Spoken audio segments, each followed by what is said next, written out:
কার্যকর প্রতিষ্ঠান হতো, আন্তর্জাতিক যেসব আইন আছে সেই সমস্ত আইন যদি কার্যকর থাকতো, মানবাধিকার, গণতন্ত্র, এই সমস্ত কথা যদি শুধু কথার কথা না থাকতো, তাহলে ট্রাম্পের কারাগারে থাকার কথা। ট্রাম্পের বিরুদ্ধে যুদ্ধাপরাধ, অন্য দেশে হামলা, অপহরণ ইত্যাদির দায়ে ট্রাম্পের বিরুদ্ধে বিচার হওয়ার কথা। শুধু ট্রাম্প নয়, যুদ্ধাপরাধের দায়ে ইরাক, আপনারা শুনলেন, ইরাক, আফগানিস্তান, লিবিয়া সহ এশিয়া, আফ্রিকা, ল্যাটিন আমেরিকার বিভিন্ন দেশে গণহত্যা চালানোর জন্য মার্কিন যুক্তরাষ্ট্রের অনেক প্রেসিডেন্টেরই যুদ্ধাপরাধের দায়ে বিচার হওয়ার কথা, গণহত্যার দায়ে বিচার হওয়ার কথা।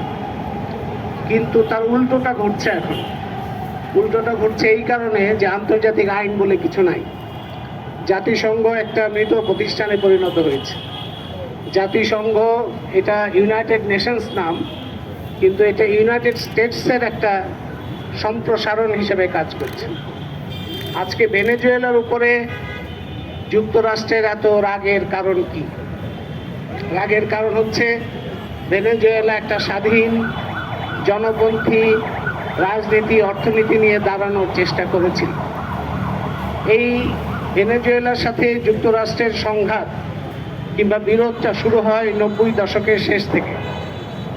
1998-99 সময়ে প্রথম হুগো চাভেজ জনগণের বিপুল ভোটে নির্বাচিত হয়ে যখন প্রেসিডেন্ট হন, তখন থেকেই বিরোধের সূত্রপাত।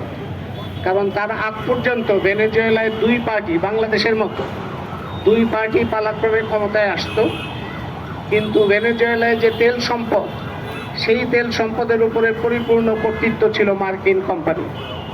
তার ফলে ভেনেজুয়েলা সবচেয়ে বড় তেল রিজার্ভের দেশ হওয়া সত্ত্বেও সেই তেল সম্পদ বিক্রির টাকা ভেনেজুয়েলার জনগণের কোনো কাজে লাগে নাই।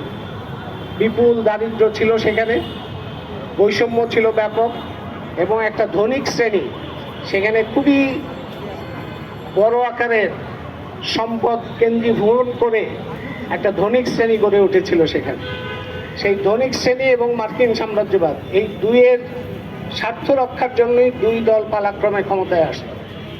হুগো চাভেজ ক্ষমতায় এসে জনগণের সমর্থন নিয়ে এটাকে ভাঙতে চেষ্টা করেছিলেন।